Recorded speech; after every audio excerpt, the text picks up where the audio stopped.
Hello Leo, Sun, Moon and Rising. This is your love life reading for the second half of November. So a bit of a different format for you this month. It is a one-off. I'll go back to the way I usually read from next time. But there is an explanation in the description if you want to know why the readings are slightly different this time. But for now, I'm going to jump straight into your reading. The overriding energy of your reading is the Seven of Cups. Now the Seven of Cups here, it can speak of having different options, not knowing which one to pick.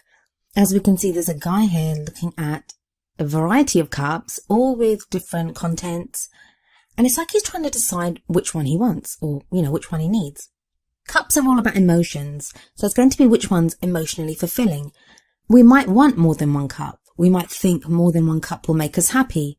So it often indicates a time of rationalizing and analyzing. And I know that sounds very kind of head oriented, but it is very much about your feelings. As much as we may love one thing or one way of life or whatever it is, we can't pursue all avenues. We have to pick one that is right for us. And it may be that you may be having to pick one person that's right for you, or a way forward with your partner, or the kind of person that you want to be with. So it is that now you're deciding what to do. Now the only kind of negative that comes along with the Seven of Cups is when we're trying to do that, because it is a very emotional card, we can sometimes get lost in fantasy, like daydreaming and thinking, but wouldn't it be wonderful if I was with this kind of a person, or if my partner was like this with me? And I know some readers say don't get lost in fantasy, don't get lost in these kinds of delusions. I don't think they're necessarily bad. I think a lot of us don't daydream enough. We can get so lost in perceived problems of here and now. We don't dream enough or look ahead enough or try to decide what it is that we want. I think before we can make any goal, any dream, anything come true, we need to first have that dream. We have to know what feels good to us. What would we do if it was like a perfect fantasy? What would we want from that? And then I think it comes down to blending that into our everyday life and making it work in the reality of what our lives are. So I think that's the kind of overriding energy for Leo. It's that hopefulness, that kind of dreamy quality to it. And if you look at the bottom of this card, there's that kind of smokiness, and that's always given me a dreamy quality to this card as well. But don't get lost in it. Don't retreat from real problems that you have in your love life into fantasy. That would be wrong. So what's at the heart of your reading is the Strength card. Now look at the Strength card. We have this lion depicted on the card, and obviously you being Leo, your sign is the lion. This lion has wounded its paw, and we see this lady very gently and very effortlessly helping the lion. She doesn't even need to do anything. She's not afraid. And it's that strength. It's that strength of, whereas the lion is the kind of powerful, strong animal that could destroy that girl if the lion wanted to. It's the girl that's the one that's saving the day here, that's able to help the lion. And she's not doing it for any kind of brute force. She's able to do it with softness, and this speaks of that inner strength that we all have.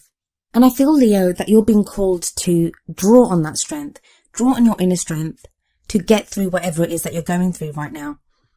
The Strength card is absolutely lovely. And it is a lovely card. The message it has for you is that you have the strength to deal with this. You have the strength to overcome obstacles. You can do it. And it will be that inner strength that gets you through it. You don't need to be verbally strong. You don't need to shout. You don't need to argue. You don't need to be forceful. Just that resolve, that inner resolve and strength, that quiet strength is going to get you through this. The only bad thing about the Strength card, which I always say, is that as great of a card as it is, the fact that the Strength card comes up tells me that you need strength at this time. It wouldn't be asking you or reminding you about your strength if you didn't need to use that strength. So I kind of feel like a lot of Leos are having to draw on that inner strength and to use it to go through whatever you guys are going through. The past energy that you've just come through is the Five of Swords. That can be conflict. There may have been arguments. You may have had to find yourself fighting for something. You may be battle weary now. You might have even won the battle. You might have gotten the person that you wanted to be with. Achieved something with your partner, found the person that you want to be with. Anything could have happened, and you may have even won it. But the message of the Five of Swords is always, pick your battles wisely, because sometimes the fight, even though we can win, technically we can win, there can be that sense of that you lost so much to get that victory. So it can be a kind of empty victory. So a lot of you may be feeling kind of weary after that, or just having gone through the time of conflict. That's what's kind of knocked you down and made you feel not so great. But I feel like no matter how you're feeling now, there are rewards coming from that. Because I think directly from what you've just gone through, there is huge change sweeping in from that. And that's shown to me in the form of the Death card, which is your present energy. The Death card speaks of transformation and change. What the card tells us is that the death here is the death of an old situation and the birth of a new situation. Now, for some of you, that's going to mean relationships ending, or relationships that have ended, but now there's like changes that you're going through to get through that. And that can be like a grieving period associated with this card, because we mourn what has been lost. The things that die away with the Death card, or the things that leave us, are the things that no longer serve us. And they have to go, and they have to leave our lives so that there is room for new to come in. But by all means, I always say, like, when there is that change, give yourself that time to grieve over what has been lost before you look to the new. In fact, if we look at this card, there's a man standing by a gravestone. The only thing that I would say is don't get too caught up on that which is lost, because ultimately the new that comes in, it's going to be even better than that which has been lost. The energy that's coming in the future is the Three of Cups. The Three of Cups is quite a light-hearted energy, and I really do like it. It can be that whole, our social network, the support and love of friends. If we look at this card here, we see there's three people kind of just sitting around, having a glass of wine together, talking about things. And it can be that. It can be knowing that you're loved, knowing that you're supported, having that support network that helps us to move forward. Now, you may receive this support and love from your partner, or from someone that may just be your friend now, but you're interested in maybe progressing further. Or maybe if you've gone through a breakup and you've gone through this difficult time, you may need your friends to remind you that you deserve love, that they love you. And it doesn't always have to be a romantic partner that makes us feel loved. Sometimes just knowing that we're loved by our friends, our family, by anyone, it reminds us that, yeah, we are people that are worthy of love. We need love in our lives too. Why shouldn't we be loved? And that there are people that love us. Sometimes we need that reminder. And I think the energy that's coming in now is going to remind you of that, Leo. I think for whatever reason, you've forgotten that. You've forgotten how much people love you. Our brave, beautiful Leos. You give so much love and shower so much attention on so many people that, yeah, why wouldn't someone do the same thing for you? So if you have that network of friends, and even if it's your partner, even if you're connecting with your partner at more of a friends level, like you guys decide to do something fun together, enjoy it. Enjoy the attention. The reason I say that to you is I feel like once you get that support network in place, once you realize how loved you are and that there are people that love and support you, you're going to go into no bullshit mode. And the reason I say this is that the Queen of Swords comes up in the crowning energy, and that's the energy that you'll take into December with you. Queen of Swords doesn't put up with any kind of shit. She has her sword there, and she cuts away at, the lies or the half-truths, or, she cuts away at things to get to the truth, to get to the marrow of the issue, to find out what really is happening. So whereas like this, we start off with the Seven of Cups, like a confusion, not knowing what you want, not knowing which way to go. If things have been unclear with your partner, this is going to be that time when you try to find out the truth. You try to get at the answers. If it's with someone that maybe you guys have been kind of flirting with each other, but you're not really sure what's been happening, this is the time where you'll be like, hey, what's happening? Are we doing this or not? Like, maybe not in those words, but you understand what I mean. This is just about needing to know. And I think that once you're more grounded, once you're more stable, once you know yourself, that you are loved and that you have support, and that, because the Three of Cups energy, what it's going to do is it helps you. It's the strength. It gives you strength. It's that strength to take on any problems that are in your love life. It will remind you that you can have the love that you want. So don't be afraid.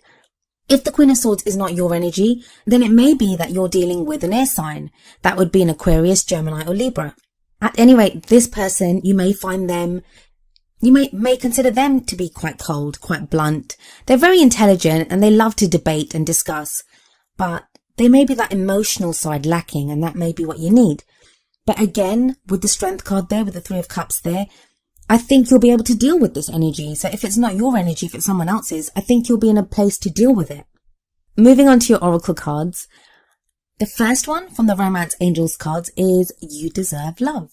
You are lovable. And that's kind of like what the Three of Cups is reminding you as well. You are lovable.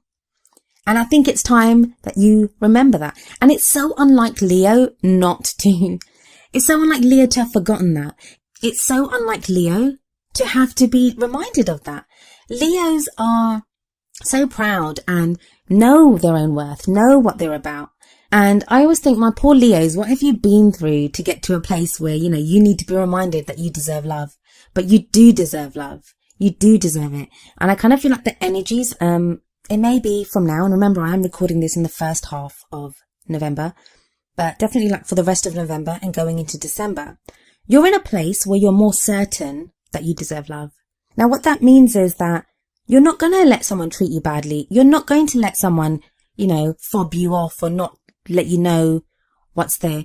You'll demand that you're loved the way you deserve to be loved. Good on you. What we have coming up for the Wisdom of the Oracle card is number 18, Serendipity. Now you're the third sign to have gotten this card this month, and trust me, I really shuffle the cards. I really shuffle them, and I only pick one card out of, I don't know how many are in that deck. I think they're like 52 or 54 cards in the Wisdom of the Oracle deck. So, for this to come up the third time, I think there is kind of like a lot of this kind of energy going around at the moment, but I'm going to read the messages that come through for this card from the book. I have to say, I do love this Serendipity card. I just love it. The essential meanings are opportunity allied with readiness, the awareness of synchronicity, luck and good fortune appearing as signs and symbols, a magical alignment of events. The relationship message is, Spirit has a plan, and that plan is to place you in front of the right person at the right time. You have met or are about to meet someone vitally important to your journey. Someone Spirit wants to bring into your life. Only divine forces can plan this meeting. It is out of your hands. Pay attention to the signs Spirit presents. So I kind of feel like the whole reason you're being propelled to realize that you deserve love, to realize what you want from your love life, like make the decisions of the Seven of Cups, go through this transformation of the Death card and the struggles of the Five of Swords in the past. The whole reason for this, and being the Queen of Swords ready to fight for something, is because if you haven't already met the person that this card talks about, someone very special is coming into your life and you're being prepared for that. Maybe just the way you've been dealing with things in your relationship, and the person that you're with is special to you, but the way you've been dealing with things hasn't been great. So that's been helping you to grow and to learn and to make the most now of the love that is available to you. But I know I've said it a few times now, I'm going to say it again. You deserve love, Leo, and you are lovable. Well, Leo, that was your love reading for the second half of November.